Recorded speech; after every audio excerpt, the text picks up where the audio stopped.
Business writing और creative writing दो अलग तरह की राइटिंग है। बिजनेस राइटिंग के अपने कुछ रूल्स हैं और उसके अपने मकासद हैं। लेट्स टेक अ लुक कि वो उसमें क्या-क्या चीज़ें शामिल हो सकती हैं। उसकी और बहुत सी मिसालें हैं, लेकिन कुछ एग्ज़ाम्पल्स हमारे पास यहाँ पे हैं। उसमें रिपोर्ट्स हो सकती हैं, कोई प्रपोज़ल का लिखना हो सकता है, ईमेल्स या लेटर्स जो लिखे जाते हैं किसी मकसद के लिए, कवर लेटर जो कि रेज़्यूमे के साथ होते हैं और ख़ुद रेज़्यूमे। सो ये सारी जो है कुछ मेन फॉर्म्स हैं बिजनेस राइटिंग के। अब बिजनेस राइटिंग जो है उसमें ज़्यादा ध्यान जो है फैक्ट्स के ऊपर होता है। रिपोर्ट में आप ये बताते हैं कि क्या हो चुका है, प्रपोजल में भी आप बताते हैं कि क्या आप करने का सजेशन दे रहे हैं, क्या होने वाला है।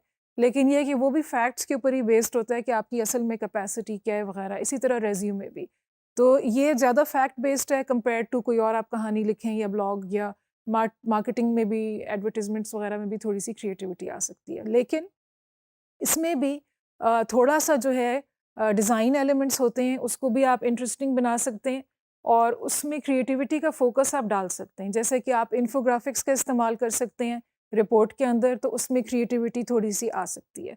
तो it's not totally dry anymore, थोड़ा सा उसमें भी रंग और इंटरेस्ट और ऑडियंस के हिसाब से उसको थोड़ा सा फ्लेक्सिबल करके उनके फॉर्मेट्स भी बिजनेस राइटिंग के भी चेंज किए गए हैं।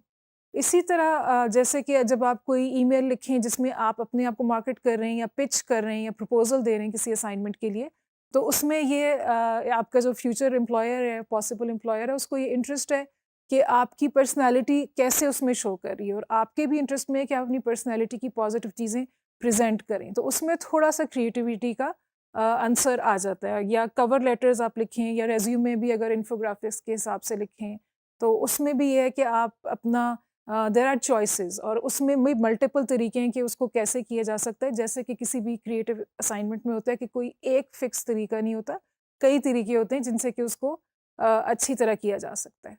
लेकिन अल्टीमेटली उसके ऑब्जेक्टिव्स थोड़े से डिफरेंट होते हैं। जो बिजनेस राइटिंग है उसके ऑब्जेक्टिव्स, रिपोर्ट का मकसद है कि आप बताएं कि भाई क्या हुआ, रेज्यूमे का मकसद है कि आपको नौकरी मिल जाए, ईमेल लिख रहे हैं तो आप किसी इन्फॉर्मेशन या रिक्वेस्ट की जहन में रखते हुए लिख रहे हैं, तो उसके बड़े कॉन्क्रीट जो हैं ऑब्जेक्टिव्स होते हैं।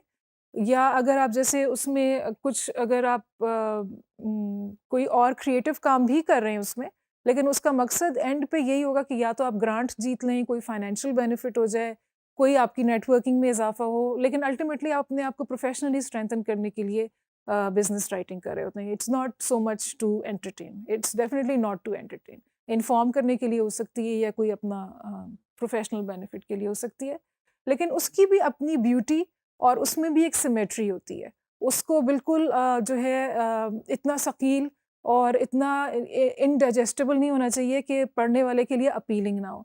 उसको भी यही सोच के बनाना चाहिए कि उसको हम कैसे जो है वो इंटरेस्टिंग बना सकते हैं और एक्सेसिबल बना सकते हैं, ताकि डिफरेंट तरह के लोग उसको एक्सेस कर सकें। So the emphasis on individuality and self-expression has made some room for letting one's light shine through।